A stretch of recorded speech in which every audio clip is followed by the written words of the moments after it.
Kesihatan mental adalah satu perkara yang sangat penting dalam kehidupan manusia.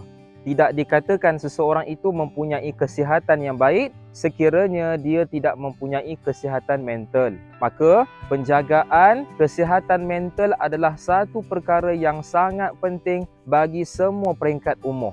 Tak kira sama ada dalam kalangan kanak-kanak, dalam kalangan remaja, dalam kalangan dewasa, dalam kalangan warga emas itu sendiri.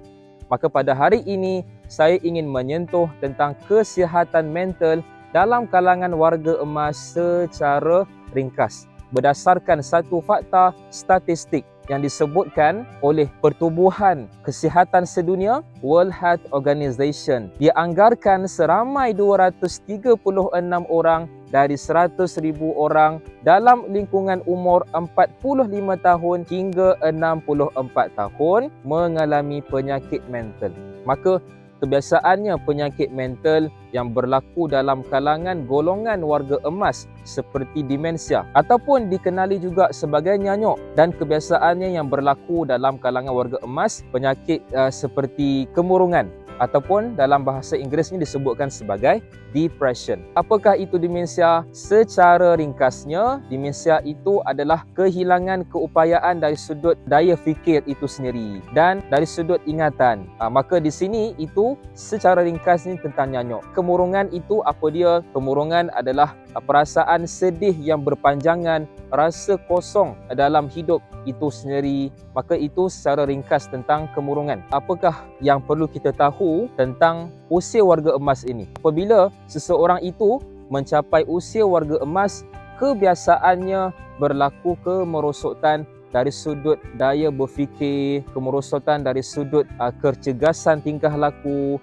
kecerdasan otak itu sendiri. Maka kita sebagai masyarakat yang hidup bersama dengan golongan warga emas, apakah peranan kita terhadap mereka? Sekiranya kita ini adalah ahli keluarga, sebahagian daripada ahli keluarga mereka, kita perlu merujuk mereka kepada yang pakar.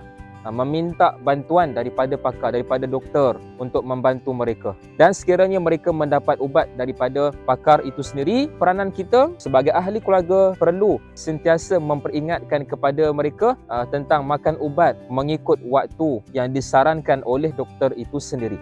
Dan selain itu, apakah peranan kita? Sudah tentu kita perlu memberi sokongan sosial, sokongan emosi kepada mereka dari sudut sokongan motivasi hidup supaya mereka lebih bersemangat dalam menghadapi kehidupan. Maka kemurungan, demensia ini adalah penyakit yang biasanya berlaku dalam kalangan warga emas. Kita sebagai seseorang yang hidup dalam kalangan mereka ini, maka kita perlu menekankan tentang penjagaan kesihatan mental terhadap kalangan warga emas.